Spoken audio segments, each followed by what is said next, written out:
Oromia 11.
Ashamar kafuuni akkam jirtu hordoftoota Oromiyaa 11 kun sagantaa kootti dhufeeti. Sagantaa kootti dhufee keenya har'aa irratti hawaasa godina Baalee aanaalee gammoojjii rakkoo hongee hammaataa keessa galanii namaa fi loonis gaaga'ama guddaa keessa galan rakkoo isaanii kana ilaaluuf akkasumatti ammoo haala gargaaramuu danda'an irratti waan qabatamaa isaan keessa jiran illee mari'achuudhaan deemu.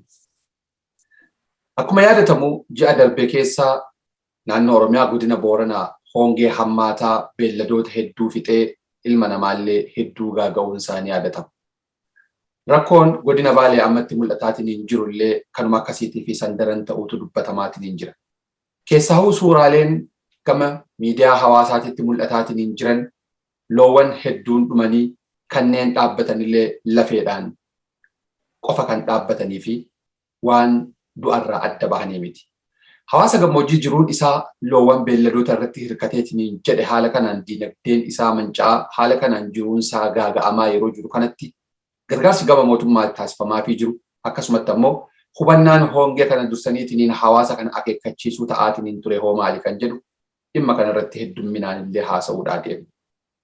Waan kana irratti akka haasofnuuf biyya keessaa fi biyya alaallee nama affeeranneetiin turre biyya keessaa sababa intarneetii yaalii guddaa sa'a dheeraa taasifnee itti milkaa'uu hin danda'in keessummaan biyya keessaa affeerannee nu jalaa hafanii hin jiru. Biyya alaatii Saawud Arabiyaa irraa Jeeyilaan Huseen akkasumatti ammoo US Ameerikaa kutaa biyya Saawuz Daakotaa irraa ammoo Jamaal Goodii toora irratti affeeranneerra. Keessumoonni keenya sillameenuu gama Oromiyaa 11 sagantaa kootti dhufeetti baga nagaan dhuftan. Baga nagaan ho'iitan isinillee.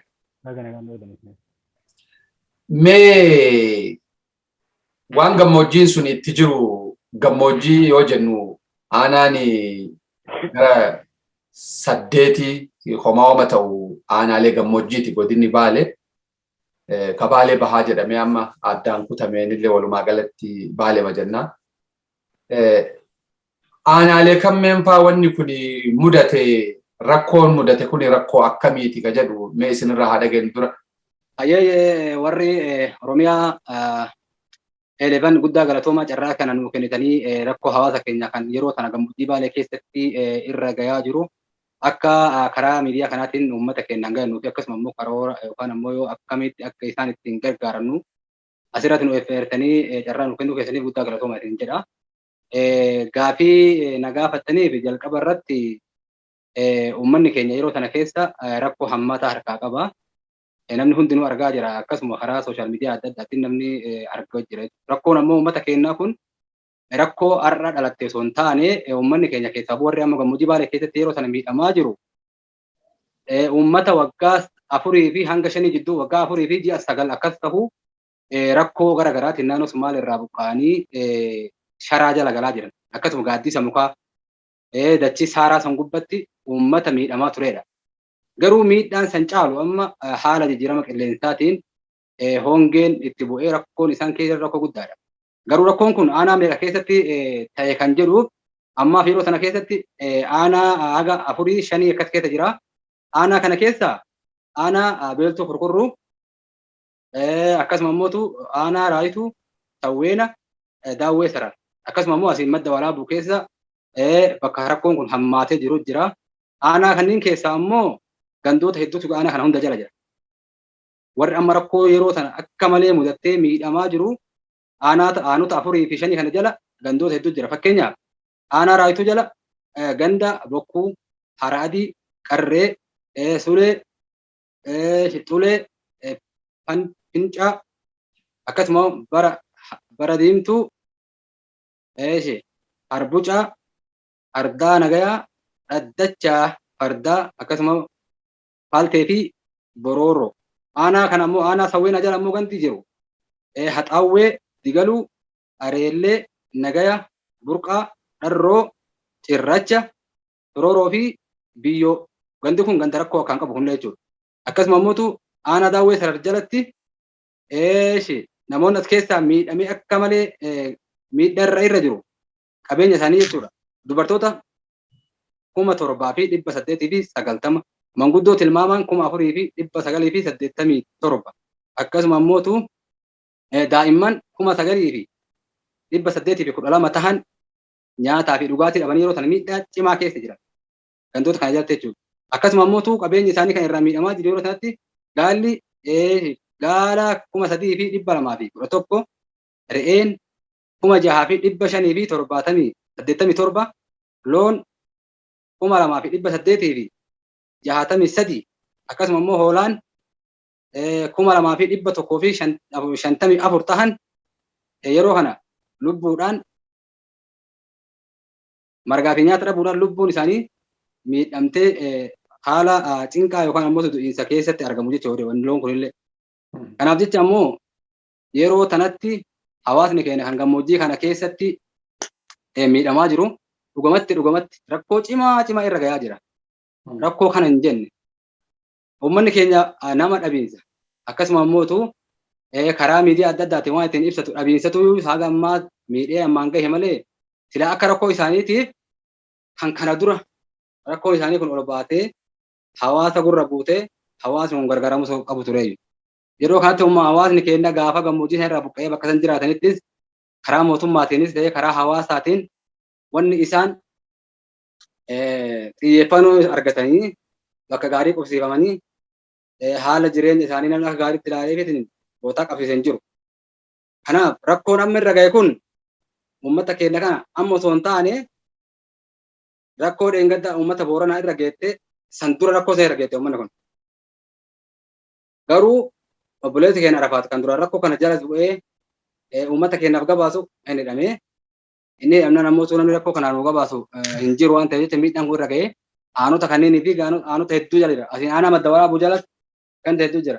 Fakkeenyaaf madda waraabuu jala laga maddaa akkasuma ammoo bidiree fi aanaa gandi biraa kan nu gaheetu jira. Kana keessatti miidhaan gahee jira jechuu barbaade. Mee Jamaal maalitti nu dabalta haala waliigalaa amma gammoojjiin Baalee keessa jiru kanarratti? Akkuma inni Jeelaan ibsa galatooma Oromiyaa 11 asirratti mafeertanii waan haala hawaasni keessa jiru hubachuu keessanii ulfaannaa isinii jechuu barbaadaa duraan durseetiin achirraanii akkuma inni ibse kana rakkoon uummata hawaasa Arsiisi Komandoo Baalee kuni ardhaa miti ka'ee gale. Waan agartee gannoota 3 ganna 4 keessaa eegale irraas dhufeetiin deeme gaafa uummanni keenya bara 2018-17 naannoo Sumaalee irraa buqqa'ee lafa isaanii irraa buqqisanii kun naannoo Sumaalee irraa buqqa'ee aanota hedduu keessa facaasanii uummanni kan akkasii jiraataa ture.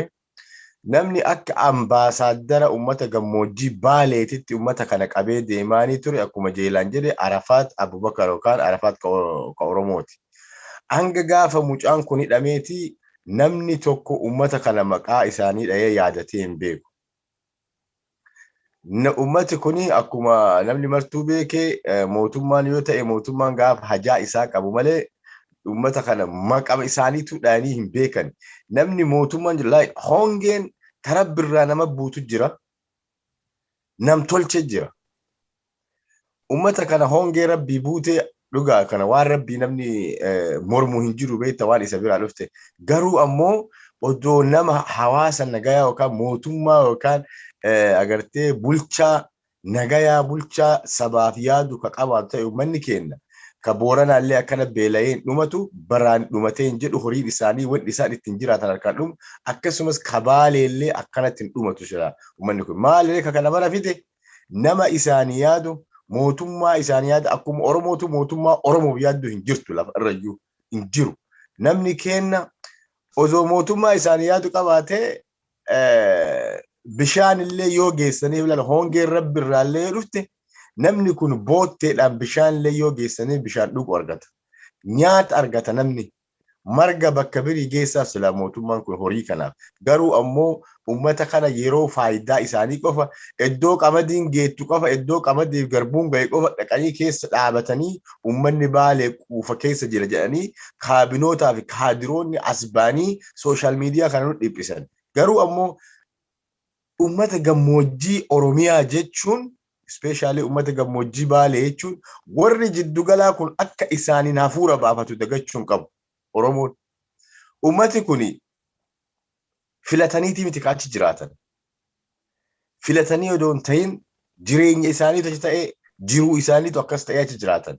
Garuu ammootiyyuu hawaasni ummata kana dhaga'uu dhabuu irraa agartee quba dhabuu irraa waan isaanii dubbachuu dhabuu irraa hadha ummanni kenna.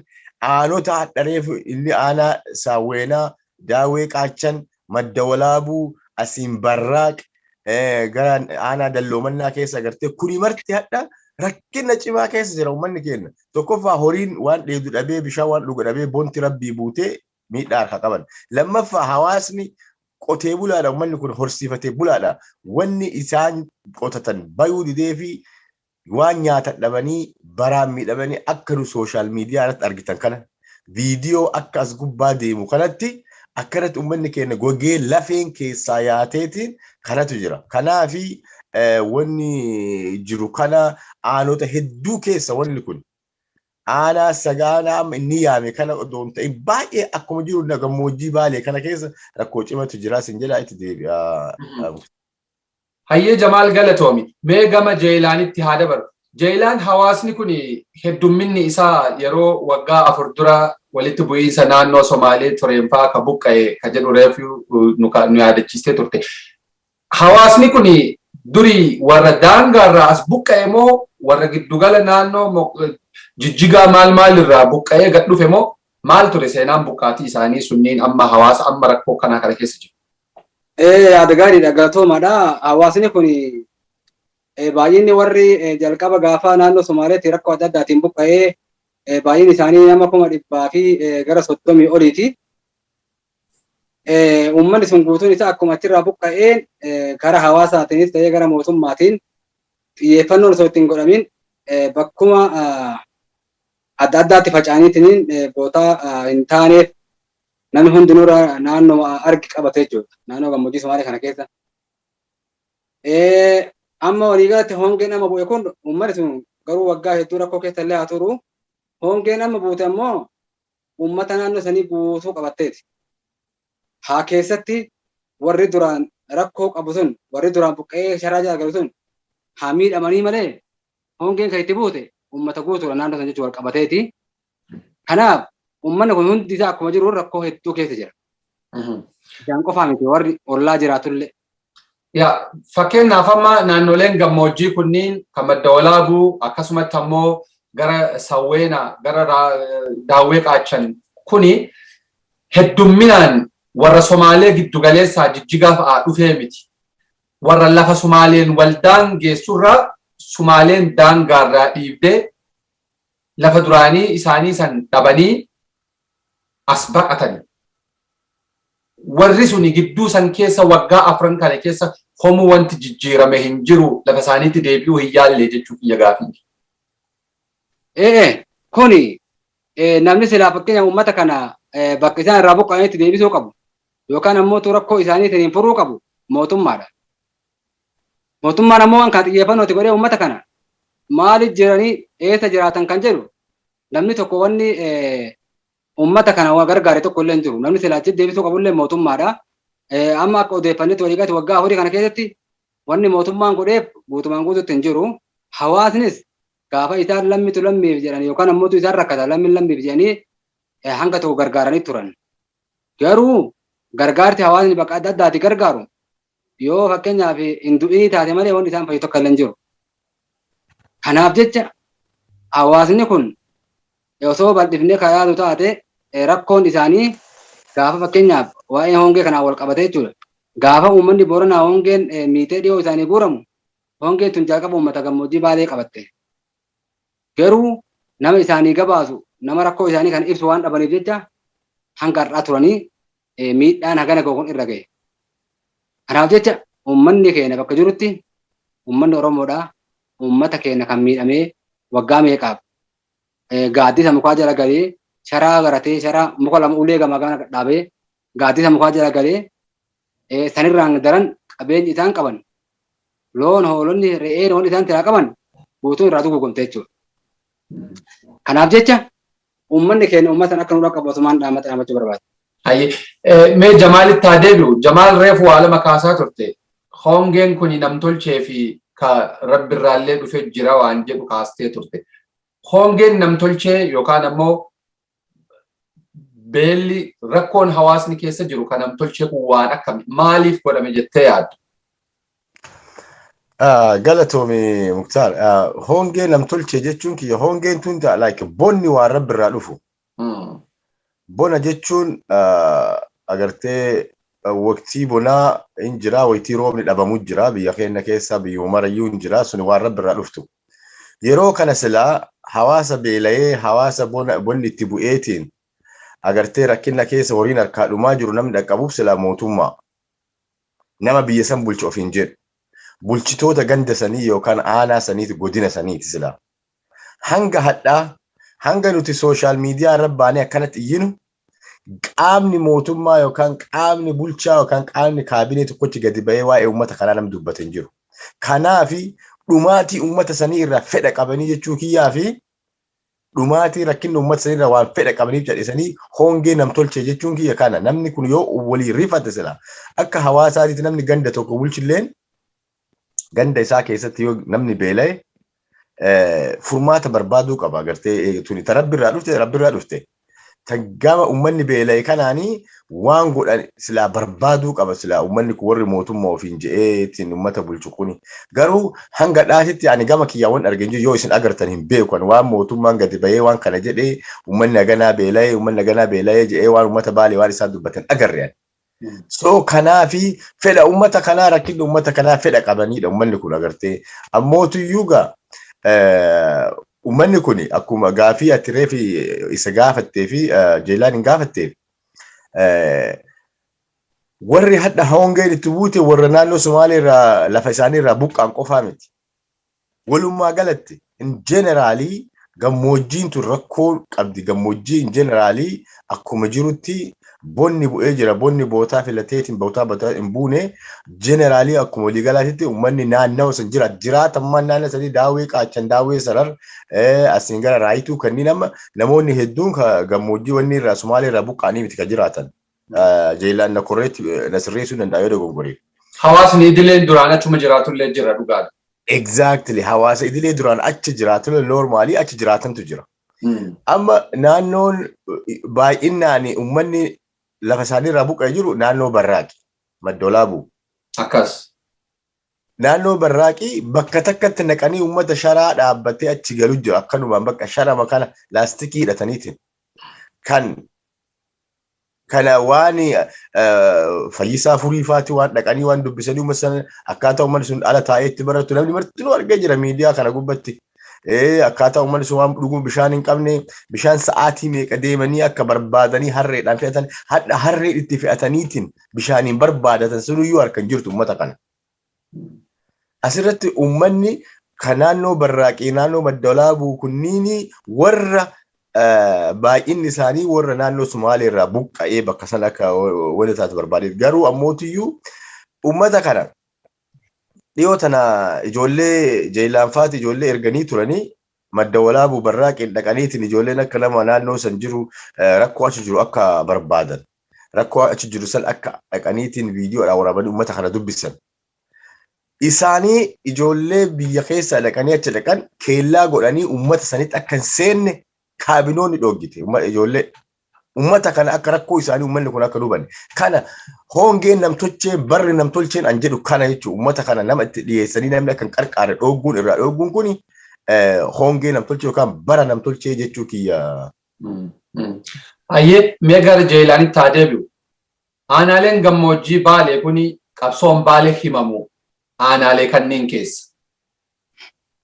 Aanaaleen kunniin yeroo bara Jeneraal Waaqoo Guutuufaa yeroo san durallee achii asillee qabsaa'onnumti waggoottan 40 50 20 dabre keessa wareegaman gurguddoon naannoo itti wareegaman battalli qabsoo heddumminaan naannoo kanneen dahata guddaallee ture qabsoodhaaf yoo diqqaate galanni isaan Oromoo irraa qaban maal gochuu qaba hawaasni Oromoon dahoo qabsoo isaanii dahoo guddaa ta'ee gaafa qabu qabsoo Oromoof gumaachee gaafa hadha rakkatu ofiiyyuu dhabe kana. Yaada gaariidha. Yaanni kun dhugaadha. Osoo bakka san hin geenne jalqaba dhiifama yoo naagotan bakka jalqaba uummata kana itti rakkoo isaanii arguu dandeenye wayii isinii kaasuu barbaade. Ayyee. Nu akka ijoollee Baaleetti gaaddisa yookaan ammoo sochii qeerroo Baalee ijaarumsa wayii qabna. Ijaarumsa keenya kan qabnu kana keessatti rakkoo uummata keenya kan gammoojjii Baalee kana arguudhaaf yeroo hedduu kaayyoon mana keenya kanaallee akkasuma immoo akayni mana keenya kanaallee kan irratti gad ijaarame sochii qeerroo Baalee kun kan irratti gad ijaarame inni guddaan gargaarsa uummata keenyaati. Uummata rakkoo qabu. Akkasuma immoo ijoollee Baalee mataa bakka jiranitti walitti qabee waliin gaaddisa tokko jalatti deebi'ee rakkoo hawaasa ofii bakka itti waliin furatu. Akkasuma seenaa kanaan dura dabre. Bakka seenaa kanaan dura dabre itti wal qoratee kayyoona boodaati karaa kamiin deemnee uummata keenya kana mataa walitti qabuu dandeenya. Akkasuma immoo seenaa dabre sana irraa waa barannee dhaloonni amma jiru kun akkamitti waa hubachuu dandeenya jennee ijaarumsa sochii qeerroo Baalee qabna. Kanarraa ka'uudhaan uummanni keenya kan gammoojjii Baalee akkuma isin jedhaa ture miidhama guddaa qaba yeroo dheeraa dura. Arafaat Abubakaris ta'ee akkasuma ijaarumsa ijoollee biyya keessaa illee qabna. Ijoolleen biyya keessa ijaaramnee jirru kun yeroo kamittuu rakkoo biyya keessa jiru isaan nu gabaasa. Erga Arafaat Abubakar kun hidhamee jala buunee jechuudha. Jala buunee rakkoo biyya keessa jiru. Rakkoon akka jirutti ta'ee fakkeenya rakkoo duraan waggaa 3 fi 4 dura karaa rakkoo adda addaatiin ta'e san guddaa wanni godhuu dandeenyu hin jiru. Wanni godhuu dandeenyu yoo jiraate uummata rakkoo qabu kana bakka rakkoo isaanii jirtu hubannee kan ofii dandeenyu ofii teenya hawaasaan geennee ofii teenya gargaarree kan ofii hin dandeenye immoo uummata Oromootti iyyinee akka uummanni Oromoo gargaaru godhuudhaaf dirqama waan kana akka ijaarumsaatti qabna. Kanarraa ka'uudhaan uummata keenya san rakkoo isaan qaban ijoollee biyya keessaa barbaanneetiin itti ergine jechuudha. Hongeen kan buute uummata Booranaa kana dura itti buute uummata keenya kanatti.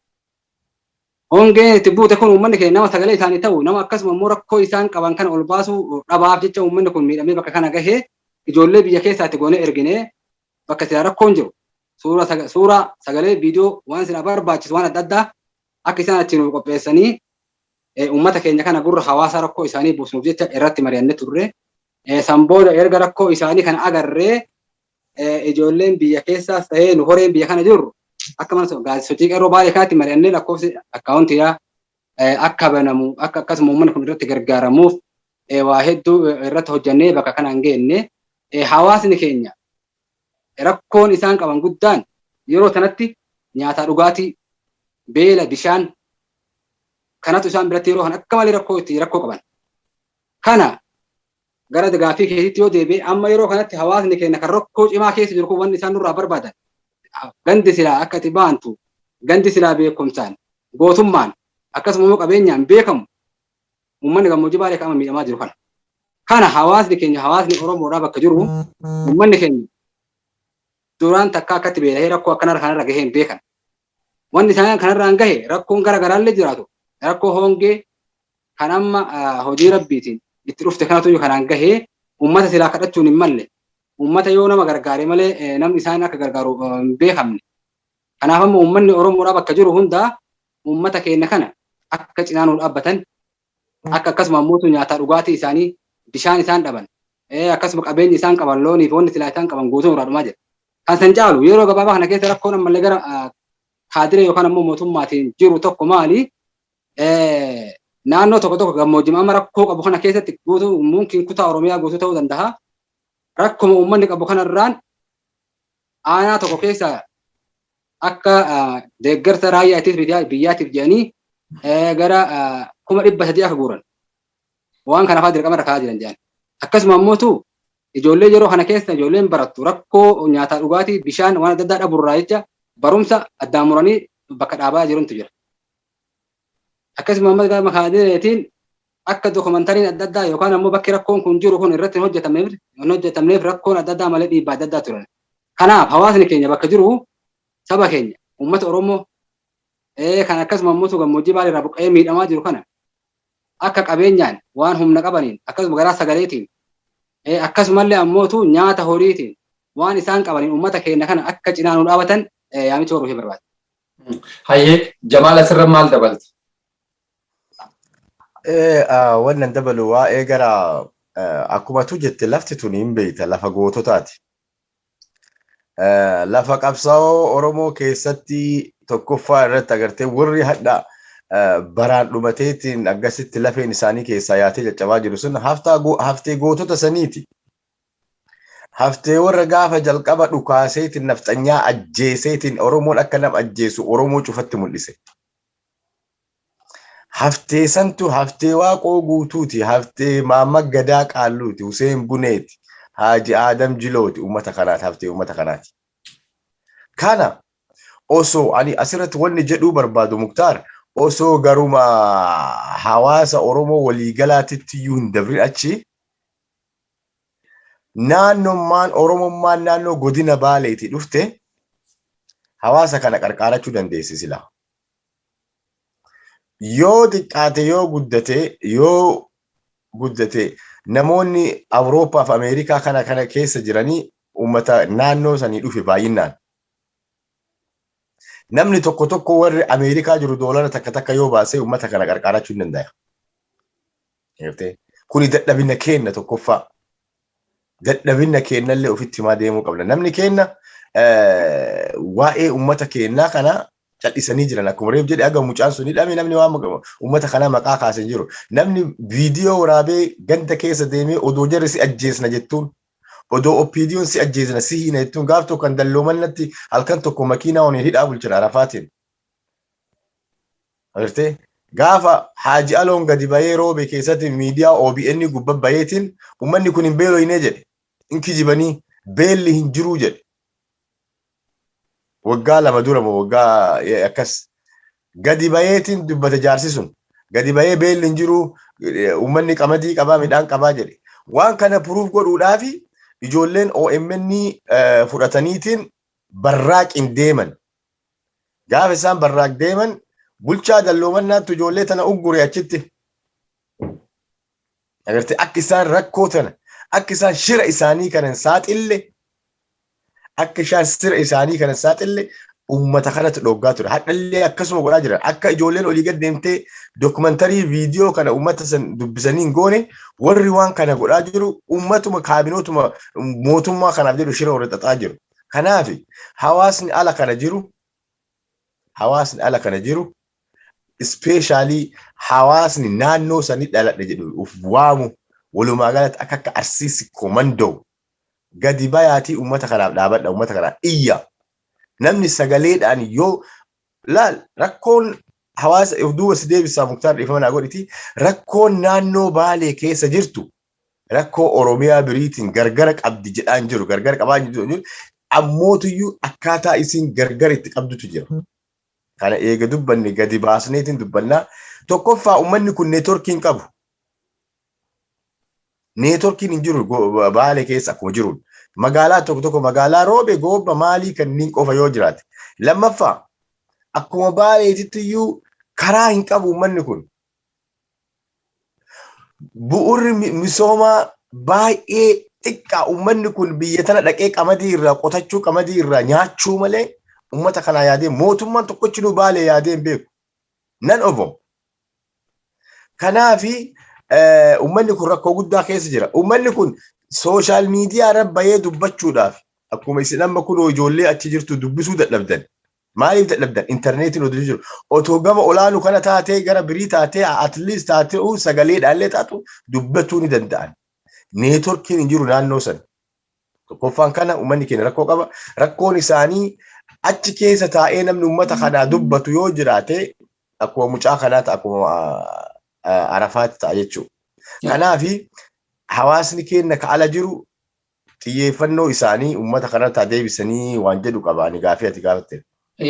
Akkuma reef kaasne lafti kun lafa arsooma qofaa yookaan lafa baalee qofaa miti lafa guutuun Oromoo qabsoon Oromoo irraa qabate.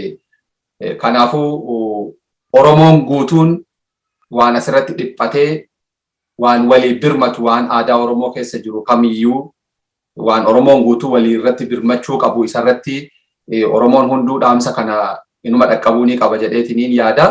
Mee gama Jeelaanitti haa deebi'u. Jeelaan akkaataan amma gargaarsi itti gargaaramuu deemu akkamitti gargaarama jettanii mari'attanii namni waan walitti hirphuu danda'u waan walitti buusuu danda'u akkamitti buusa? Maali mee akkitti waan kana walitti qabuu yaaddan?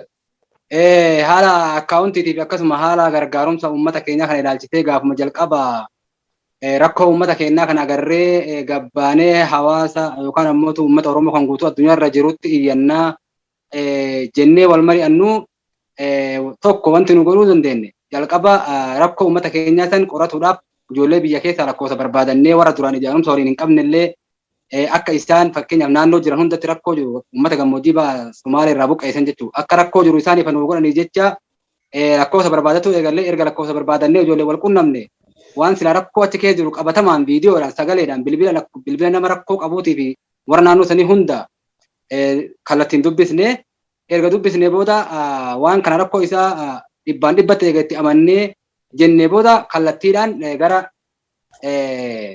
warra akkaawuntii nu banee ishee ibsaa akkasuma ammoo Sheek Saad Aliitii fi Sheek Muhammad Amin kanneen qunnamne yeroo jara kana qunnamnu rakkoo akkanaatu jira jennee mariisisne rakkoo akkanaa kan akka jiru kallattiidhaan ishee ibsaan fa'aa gara gindhiir deemanii rakkoon sun akka jiru kallattiin uummata illee arguu baatan dhibbaan dhibba arganiitiin anjaa ofii qabbu'an deebi'an jechuudha.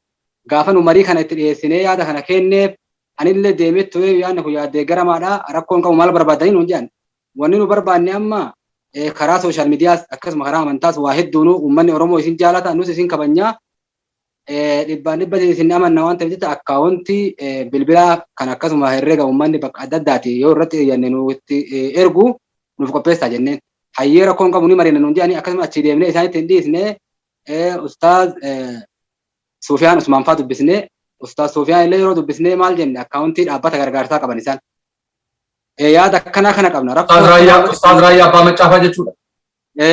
Ustaaz Sufiyaan Raayyaa jechuudha akkuma kallattii nama meeqa isaan nama walitti achi akkaawuntiin tokko akka Sheek Ibsaa fi Sheek Muhammad Amin fa'aa jettanii akkaawuntii gama biraati kaama Ustaaz Sufiyaanii fi Ustaaz Raayyaan fa'aa.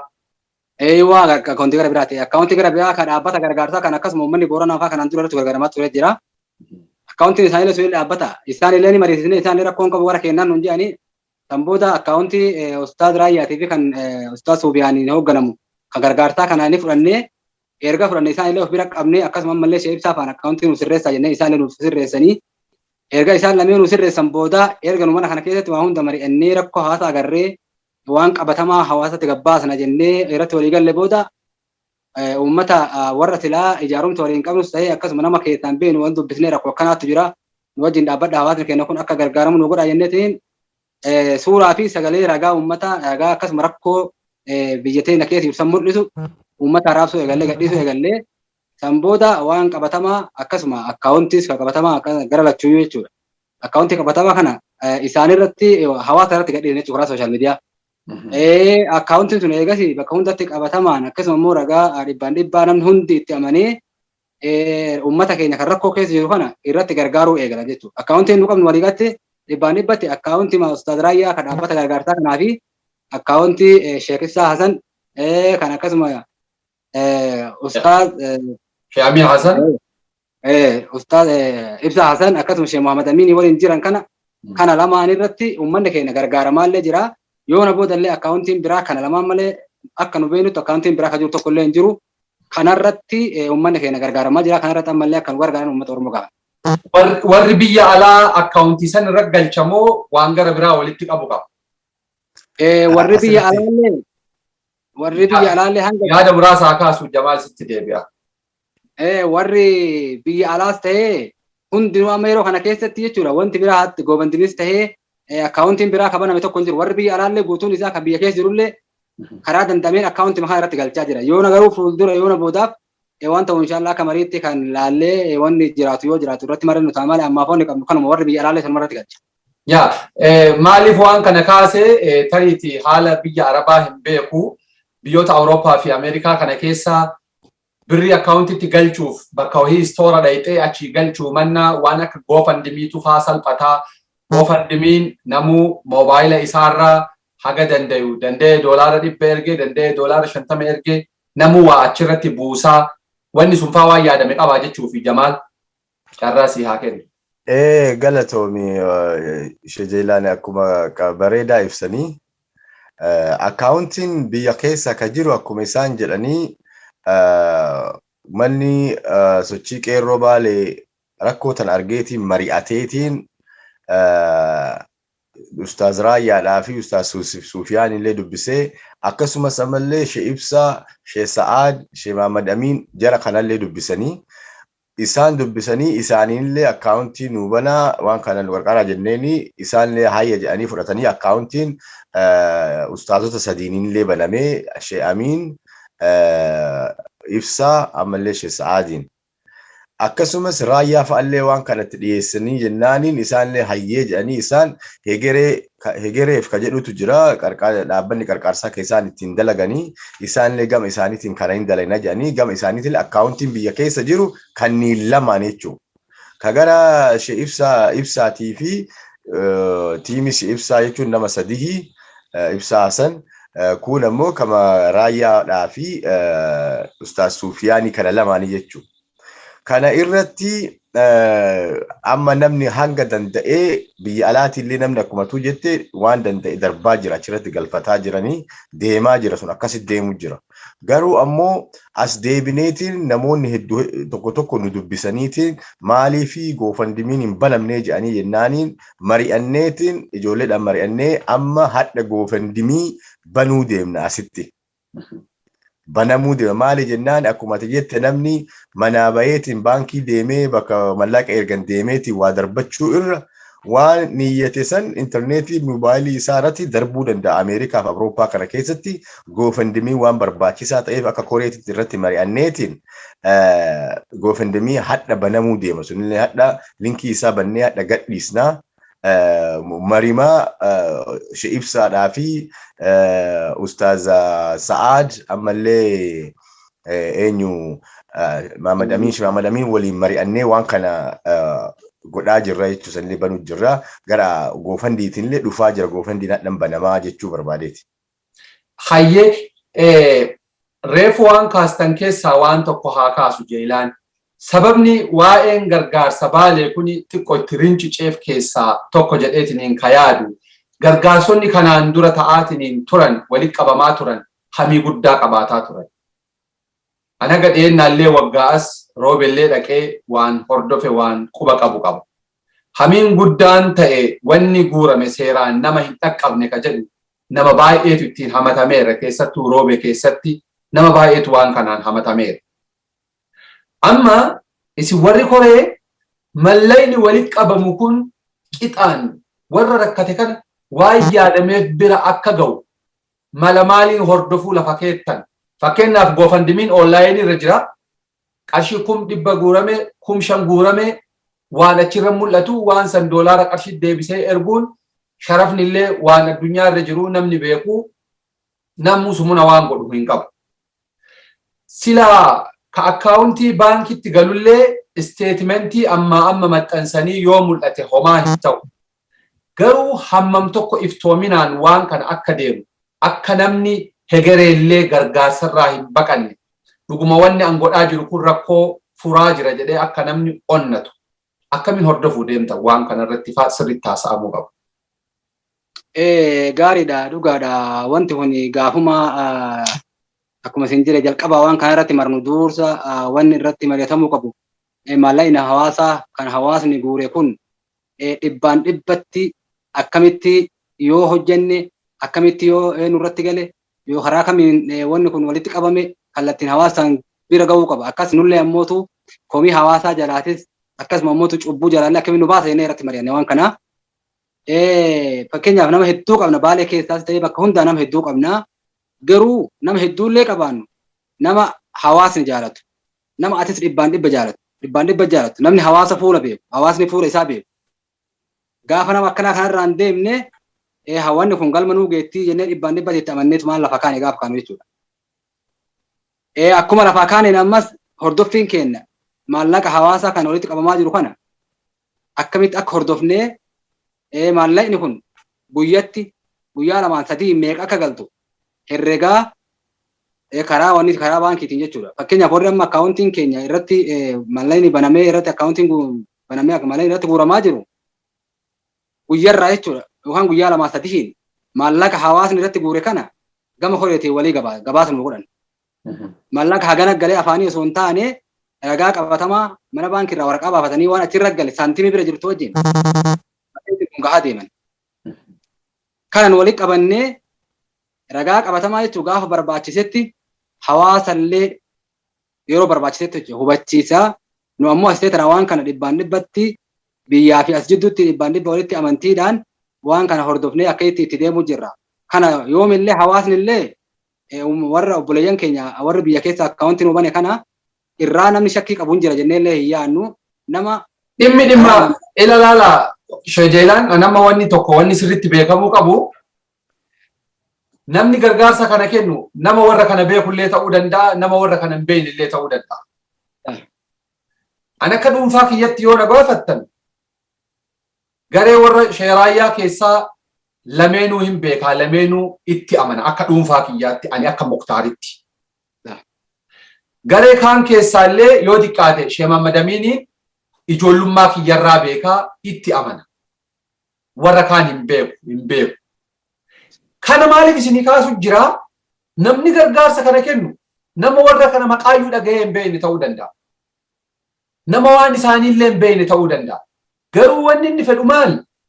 Wanni kuni waan yaadame hin dhaqqabaa. Dhaqqabuu isaa immoo akkamiin mirkaneeffadhaa? Namni asiisumunallee taatu yoo kennu bakka rakkoon sun jirtu akka rakkoo san furu fedhaami. Waan san akkamiin wabii namaa kennitanii mallaqa namarraa guuraa jirtan kanaa fakkeenyaaf ragaa statement baankii baasanii nu garsiisanii jettan. Statement baankii sanfaa amma gabbaasanii maxxansuun waan baay'ee warra gargaarsa guuruu irratti baratan. Fakkeenyaaf amma dhiyootan haga miiliyoona 2 olii ka guure ijoolleen Booranaa irratti gargaarsa qindeessaa turte. Statementii baankii guyyaa waan ragaan gabbaasanii maxxansan.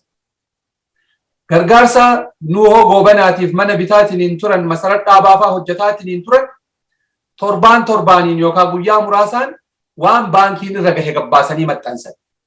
Iftoomin akkasii hagam tokko diriirsitanii jirtanidha. Eegasii hamiin biraa kan dhufu. Gaariidha waan kana dhugaadha. Akka koreettis akka sochii qeerroo baaleetti waan kanallee dhugaa irratti illee mari'annee mana koree keessaas ka'ee waan kun irratti mari'annee turre akkasuma ammootu ustaad ibsaa akkasuma ammaas sa'aat kanneen waliillee waan kana wal mari'annee turre wanti nu mari'anne dhugaadha. Iftoominaan wanni kun hawaasni waan kana guuraa jiru kallattiidha wanni uummanni hawaasni kun guuraa jiruuf yookaan ammoo gumaachaa jiruuf kallattiin uummata keenya kan rakkate kan beela keessa jiru kan akkasuma dheebotee waan dhugu dhabee bishaan dhoqqee lafaa waraabee dhugaa jiru. Kan akkasuma ammas bishaan dhabiinsarraa deemsa. Ganama subii deemanii bulanii yookaan ammoo halkan sa'a 5-6 gaan deemanii bishaan barbaadataa jiran. Wanni uummanni kun waa gumaachuuf maallaqni kun akka uummata san bira kallattiin nu geettee uummanni sun hanga tokko rakkoo san keessa dandamatu jechaaf maallaqni kun walitti qabamaa jira. Waan kana ammoo nus dirqama waan kana akka nurra jiruuf irra beeynee maallaqa hawaasni akka itti dhama'ee osoo rakkatu osoo ammas dalagaan biizii gootu osoo maal jedhu irraa waan qaburraa guddoo xiqqoo qaburraa qixxee mureetiin hawaasa kana gargaaraa jiru kana akkamitti dhibbaan dhibbatti karaa amantii qabuun hawaasni kunillee arguu qaba. Akkasuma immoo dhibbaan dhibbatti hawaasa rakkate birallee gahuu qaba kan jedhu irratti mari'annee guyyaa 3 yookaan guyyaa 4 maallaqa sassaabamee biyya jiru akka gara koreetiin achitti nu gabaasanii koreen asii ammoo waraqaa ragaa waliin osoo maallaqni hagana jennee barreessuu hin taane waraqaa ragaa wajjin hawaasaaf karaa FBT maxxansinee hawaasni akka waan kana irraa argee dhibbaan dhibba itti amanuu ni goona jennee yaada kana murteeffannee jirra. Akkasuma immoo xumurri maallaqa kanaa gaafa fakkeenya wanni kun gara dhumaatti achi deeme. Kallattiinuu ustaazonni keenya warra akkaawuntii nuu banan kallattiinuu wanti laa guurame hawaasa kana nuu dhageessisanii waan ammas hawaasni kun barbaadu takka takkaan erga maallaqni kun sassaabe booda takka takka waan hawaasni kun barbaadu rakkoo hawaasa irra jirtu. Aanaa raayituu rakkoo akkanaatti jira rakkoo akkanaa waan akkanaa barbaadan. Akkasuma sawweena.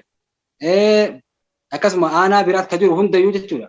Rakkoo isaan qabanii fi waan wal fakkaataa isaan qabaniin akka wanti sila barbaadamu bitamee hawaasa san bira gayuuf kanas waadaa waliigallee kallattiin dhibbaan dhibbatti uummata fuulduratti akka uummanni keenya warri waan kana ifaajee hawaasa rakka isaan bira dhaabbataa jiru ifaajee isaa arganii karoora sanii irratti karoorfannee deemaa jiran.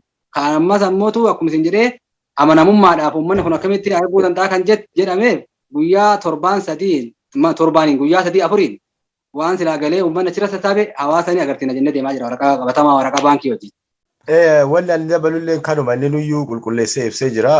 Wanti gama Ustaaz Raayyaadhaaf Sufiyaan fa'aan ta'ullee ni beeytanii namni martuu ni beekaa. Isaan karaa haga isaan uummata Baalee kanaaf baajannee rabbi jazaa isaanii rabbi isaanii haa kafalu Ustaaz Raayyaa fa'a gaafa uummanni keenya buqqa irraa ni beeyna.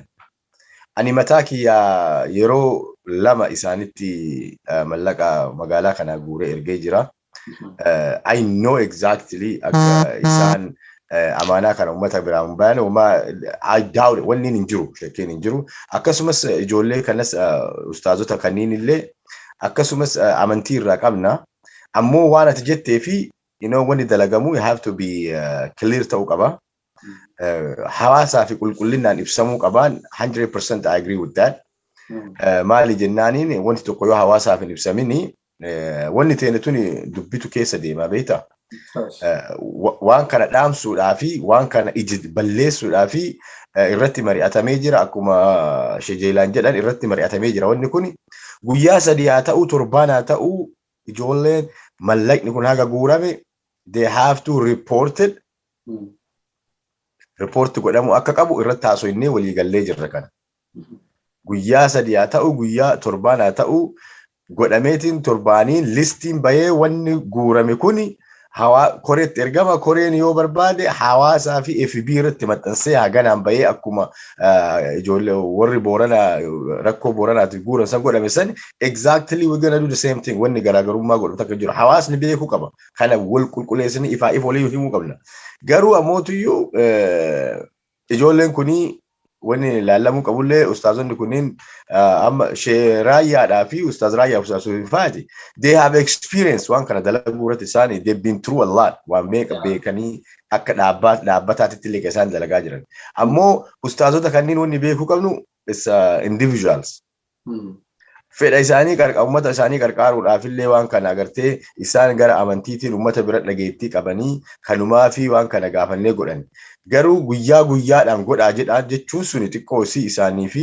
I don't think it's gonna be work garuu guyyaa 3 guyyaa 7tti akka baasan irratti walii gallee jira kuni dirqama hawaasni waan guurame arguu qabaanii waan ifa jiru kuni akkasumallee waddu namni illee gaafas onnata yoo argee mallaqni ani erge hagana gaheera ani doolaara 100 erge garuu amma hagana dhaqqabee jira yoo jedhe hin onnata namni illee waan san irratti yes haa ta'u mee amma keessaahuu namni haa diqqaatu haa guddatu ka qabu mallaqa ergaa namni gariin immoo abbootiin qabeenyaa biyya keessaa waanuma gargaarsayyuu of danda'anii qabatanii deemuu danda'an tarii hin beekamu maal fa'a barbaachisa hawaasa kana waan kan adda baastanii jirtanii rakkoo isaanii kanaaf wanni fala ta'uu danda'u wanti silaa hegereellee yoo mallaqni walii qabame bittan maal fa'a nyaata loowwanii yookaan immoo gaala akka hoolotaa re'ee kanneen tuyyu guddaan tokko barbaachisu kana akkasumallee ammas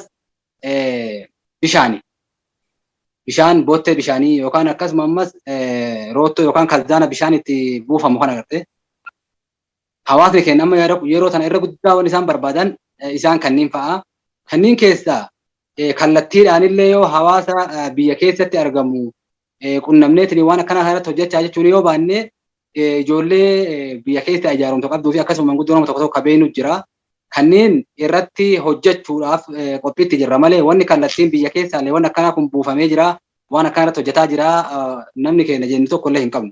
Bakka kanatti laafina guddaa jira akka biyya keessaatti laafina guddaa jira. Keessaafuu uummata keenya kan Baalee keessa laafinni jiru.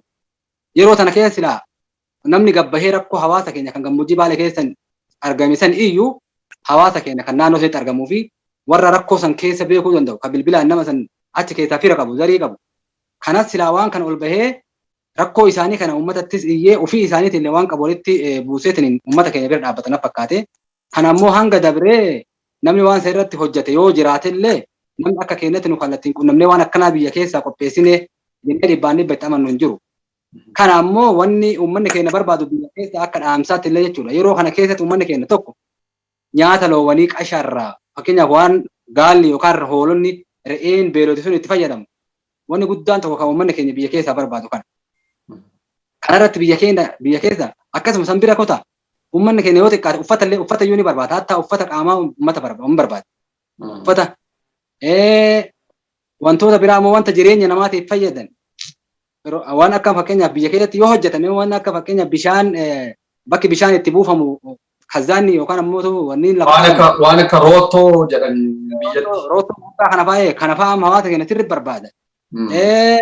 Namni yoo waan akka isa lafaa qabaatee bishaan fagurraallee yoo fakkeenyaaf wanti deeggarti adda addaa godhameef itti fuudhanii itti buufatee itti fayyadamuu danda'a. Kanaaf uummata biyya keessaa illee hanga dandeenyus ammoo karoorri keenya nama beeknu manguddoota naannoo san jiranis ijoollee akkasuma ammoo warra ijaarumsa kana keessa waliin jiru kan biyya keessaa qunnamnu waan kana irratti hojjedhaa jennee akka hawaasa keessa deemaniitiin hawaasni waan kana dhagahuuf nus dhiibbaa godhaa jirra ijoollee biyya keessaatii fi warra bilbilaan beeknu kan naannoo san jirullee itti himnee akka uummanni keenya irraa qophaa'ee uummata keenya san bira dhaabbatuuf karoora guddaa qabna. Garuu wanni duraan hojjetamee lafaa qabnu hin jiru jechuudha. Wanni irratti xiyyeeffannee karaa sooshaal miidiyaatii fi akkasuma karaa akka gaaddisa sochii qeerroo Baalee kanatti xiyyeeffannee malee biyya keessaaf namni hedduun huballee qabaatu walillee dubbisnee jiraannu wanni akkasitti namni ijaaramee waan san dalagaa eegale gara keenyaan hin jiru. Akka dhuunfaatti namni jiraachuu danda'a. Namni akka dhuunfaattii fi akkasuma akka abbootii qabeenyaa waldaa adda addaa yoo jiraate waan kun irratti hojjetamaa jiraachuu ni danda'a. Garuu ammoo kallattiin namni dhibbaan dhibbatti waan san mariisiifne hin jiru jechuu barbaada. Ayyee meetariiti asumaan waan gabaabseetiin hin kaasu. Jarmanii beeksota garaagaraa argaatiin ture. Keessaa'uu ijoolleen Oromoo Jarman baay'ee akka jiran beekamaadha. Beeksisa gargaarsa kanarratti illee qindeessaa akka jiran argaa. Walquba qabdanii moo kophatti socho'uu jiran? Waan kana ijoollee Awurooppaa jirtu hedduu isii akka koreetti namni wal qunnamtee hedduu qabnu ni jira. Akkasuma ammoo isaan keessaallee namni karaa akkaawuntii kennaa kana hedduu hirmaataa jiru jira akka wanti jechuudha. Karaa akkaawuntii kennaa kana warra karaa onlaayinii wal beeknuu fi akkasuma nama hedduu ammallee kan sochii qeerroo Baalee kana keessatti wajjin jirru jira. Hedduun ijoollee kan Awurooppaa adda addaa keessa biyya adda addaa keessa jiran akkasuma Ameerikaa keessa illee.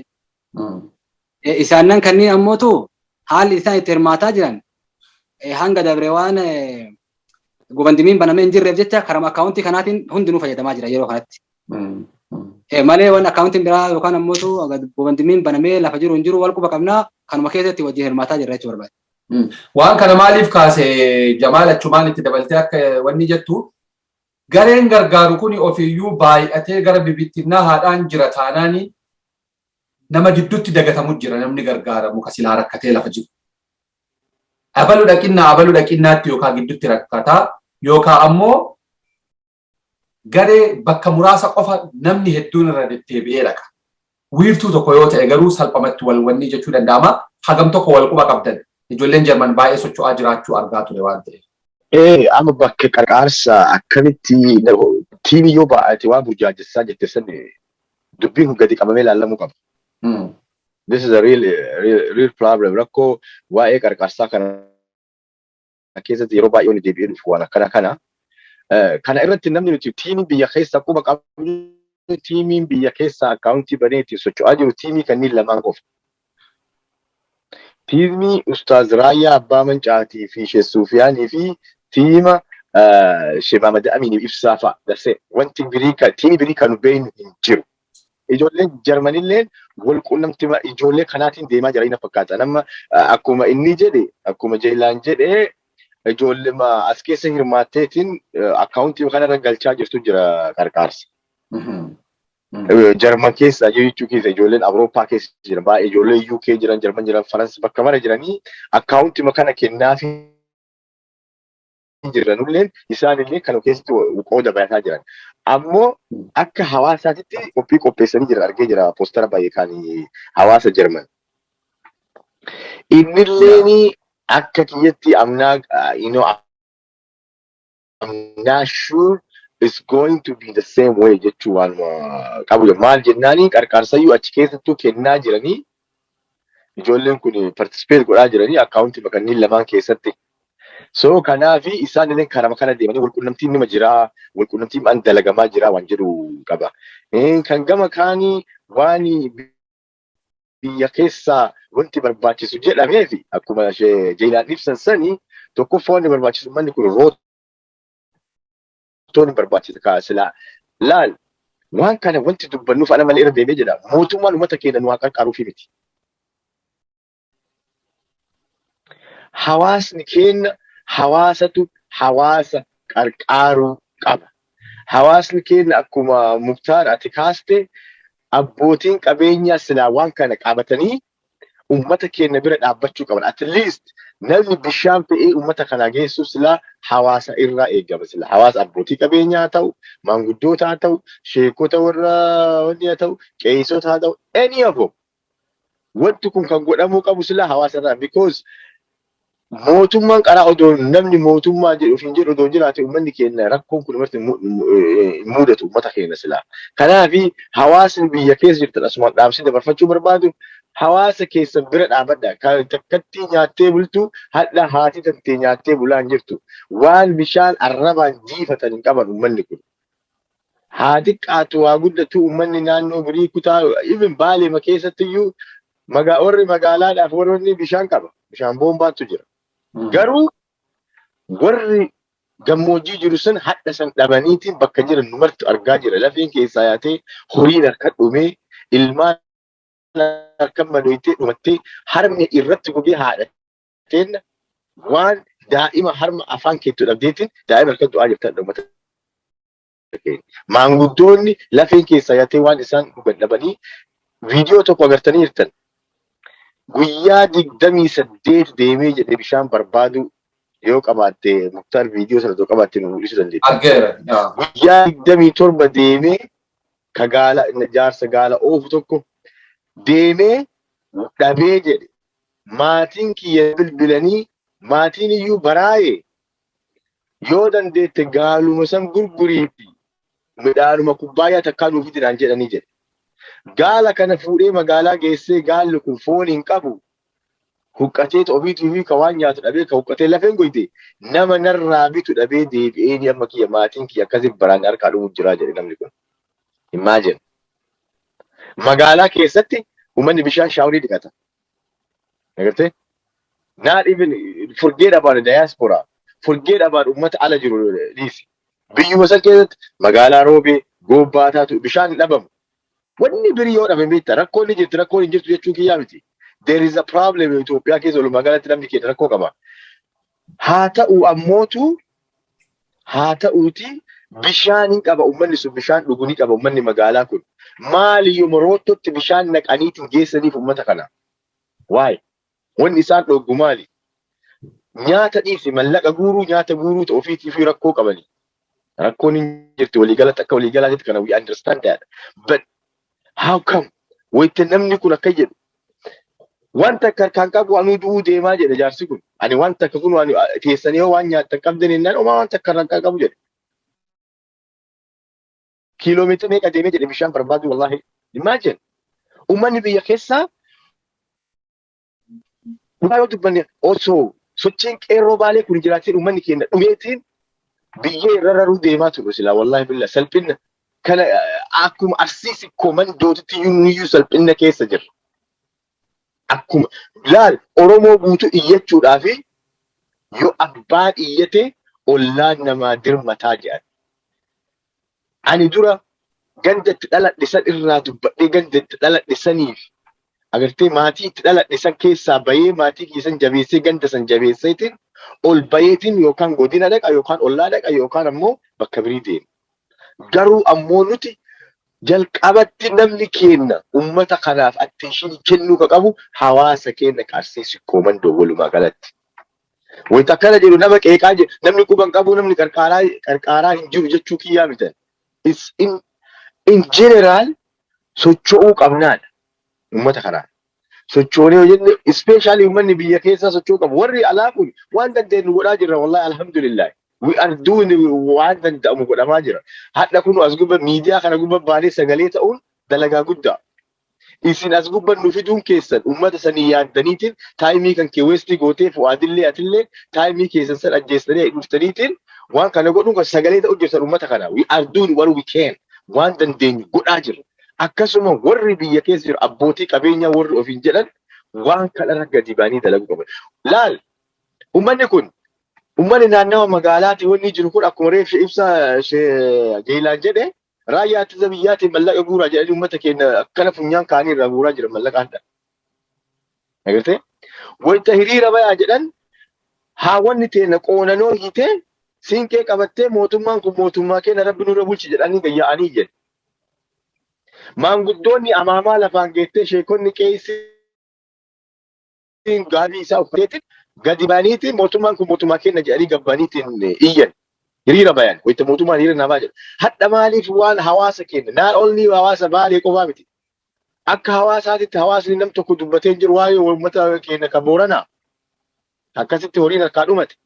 Uummata individuaaliti iyyeetiin sooshaal miidiyaa kanarra iyyaniitiin namni qarqaarsa. Akka biyya keessaatitti hawaasni socho'eetii waan kana qarqaaree jiru. Waan irraa dubbatan jiru garuu wayita mootummaan hiriira dubbaa jedhu warri tokkoffaa gabbayu abbootii amantaa kanniin haawwotii kanniin uummata kana.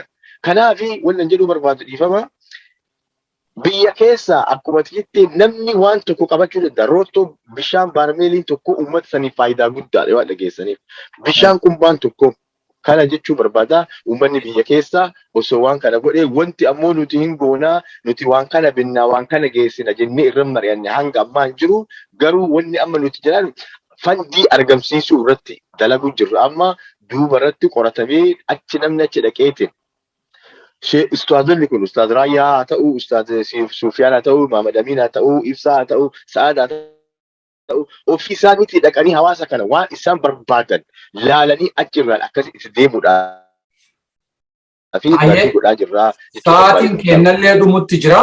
Waan irra darbamuu hin qabu jettan akka dhaamsaatti yoo qabaattan carraa Jeelaanii haa kennuuti gama goolamutti dhufna. Waanuma gabaabduu akka dhaamsaatti irra darbamuu qabu jettu waan ani hin kaasin. Hayyee galatoomaadha.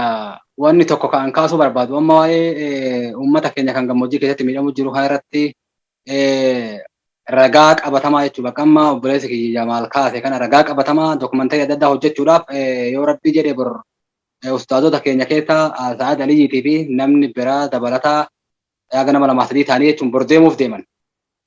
Wanni waan kana ammoo godhuuf deemaniif kallattiidhaan akkaataa maallaqni sababaa jiru kan uummanni walitti qabe kun illee uummata bira gahu akkasuma immoo rakkoon eessa jirti maal barbaada uummanni kun manguddoo biyyaa tan fakkeenyaaf achi keessatti uummanni biyyaa bakka buufatee jiru kanneen wal qunnamanii rakkoo jirtu hunda adda baafatanii dookumantarii adda addaa dalaganii bakka eegas illee gaafa wanni kun xumurame kallattiidhaan waan uummanni sun barbaadu ittiin gahan waa hunda addaan baasuuf hin deeman dookumantariin boruuf ibtaan akka dalagame inshaallahu nu ga'u sanillee abdii irraa qabna. Akkasuma ammootu dhumarratti jechuudha yoo carraa naaf kenne ta'etti deebi'a. Wanni an jechuu barbaadu yaaduma Jamaal kaa'e irratti wanni guddaan hawaasni biyya keessa jiru rakkoo hawaasa keenya kan biyya keessatti rakkataa jiru kana warra biyya namaa jiruu fi akkasuma nama karaa onlaayiniitiin nama argurra kan biyya keessa jirutu irra arga kan biyya keessa jiru rakkoo isaan qaban irra hubata. Warra biyya keessa jiru asumaan akka uummata keenya kan fakkeenyaaf rakkatu jiru naannoo Somaaliitti rakkatu jiru kana uummanni kutaa kamiitu uummata keenya tan akka isaan cinaa nu dhaabbatanii fi waan isaan silaa barbaachisu karaa sooshaal miidiyaa namni hunduu argaa jira. Waan silaa isaan barbaachisu nyaatarraa waan bishaan itti buufatanirraa waan silaa isaan barbaachisu kamiyyuu akka isaan itti hirmaatanii waan kana nu dhaqqaban isaan illee gaafachuu barbaada. Tan gama ammootu kennaa karaa onlaayiniitiin obboleeyyan keenya ilmaan Oromoo kan guutuu addunyaa irra jiran. Oromoon waa hedduun beekama. Gara laafessa Oromoon gara laafessa arjaadha. Akkasuma ammoo nama rakkoo namaa hin dandeenye, nama beela'e bira taruu hin danda'an, kan dheebote bira hin taran, nama dhuunfarraa hanga hawaasa bal'aatti uummanni Oromoo guddaa wani beekamuun isa kana. Dhugaa dubbachuuf gargaarsa amma obboleeyyan keenya kan miidhamaa jiru kanaaf eegale kana irratti waa hedduu uummanni Oromoo nu gammachiise. Waa hedduu illee godhaa jiran ammallee kana caalatti abdii irraa qabna. Wanni qabnu nu Oromoon wal qabna malee namni biraa ka dhufee nu gargaarullee hin jiru. Rakkoo teenna ofii teennaa walitti iyyannee wal bira dhaabbanna. Rakkoo tam keessattuu uummanni keenya walii gadi hin dhiisu. Kanaaf yoona boodallee abdii irraa qabna. Wanni amaanaa uummanni keenya walii qabaa jiru kallattiidhaan amaanaa dhibbatti uummata keenya tan bira geetti yoona boodaafillee wal bira haa dhaabannu nu bira dhaabadhaa jedhan. Wannan jedhu barbaadu akkuma inni jedhe san wanti achi dalagamu qabatamaan akka dhufu haadha ammallee irra deebinee hawaasa keenya beeksisuu barbaadna. Ka baankiillee isteetmentiin dhufaa kan birii goofandii banuu deemnaa goofandiin hadha banamaa goofandii kanallee irratti hawaasni ala kana jirtan bakka jiru namni waan danda'u why not $5 akka jiruun irratti nu hirmaadhaa. Ammoo Oromoon wal malee nama biriin qabu. Waluma qabna Oromoon waluma qabna kana irratti silaa waa jedhaa rakkoo uummata keenyaa sanii fi warruma ala kanallee taa'ee uummata keenya irra dalagu jira kana yeroo birii itti deebineetiin haasoyna. Asumana jedhaa ulfaadhaa galatooma goofandiillee ni banamaa goofandii kanallee sheer goonaa bakka manatti miidiyaa keessan irrattillee isinii erginaa irratti nu dalaguu dandeettanii ulfaadhaa galatooma. Isin jedhamu. Hayyee ulfaadhaa galatoomaa keessummoonni keenya lameenuu keessattiyyuu hawaasa hadhaa bor garas deemaniitiin waan jiru manguddootallee dubbisuudhaan yaalan jettan kana danqaaleen garagaraa mootummaarraa akka isaan hin mudanne abdii qaba. Qaamni mootummaa yoo waa harkaa qabaattanii yookaan fedhii qabaattanii gargaarullee baattan yoo xiqqaate hawaasa warra gargaaru socho'u kanarratti danqaa hin uuminaa gaafii jedhu nutis dhiyeessuu barbaanna. Keessummoonni keenya Jeelaan Huseen Saawud Arabiyaa irraa akkasumatti ammoo Jamaal Godii USA South Dakota irraa isin lameenuu maqaa hordoftoota Oromiyaa 11 sagantaa kootti dhufeetiin hedduu isin galateeffannaa ulfaadhaa galatoomaa fayyaa ta'a. Galatoomaa ulfaadhaa inshallah. Egaan hordoftoota Oromiyaa 11 sagantaan keenya kootti dhufee rakkoo hongee hawaasa godina Baalee aanaalee gammoojjii keessatti mudatee namaa fi beellanni rakkoo dararaa danqaa guddaa keessa jiruun wal qabateetiniin waan isaan mudataatiin jiranii fi akkamitti akka gargaaramuu qaban rakkoo kana keessaa bahuu qaban irratti mariin taasifne kanadhaa kanumaan goolabneef. Kutaalee ta'anuun dhimma kana hordofnee maalirra akka gahan akkaataa rakkoo isaanii furamuu danda'u irratti illee waliin tumsuudhaaf yaalla. Hagasitti horaa bulaa fayyaa ta'aa deebana.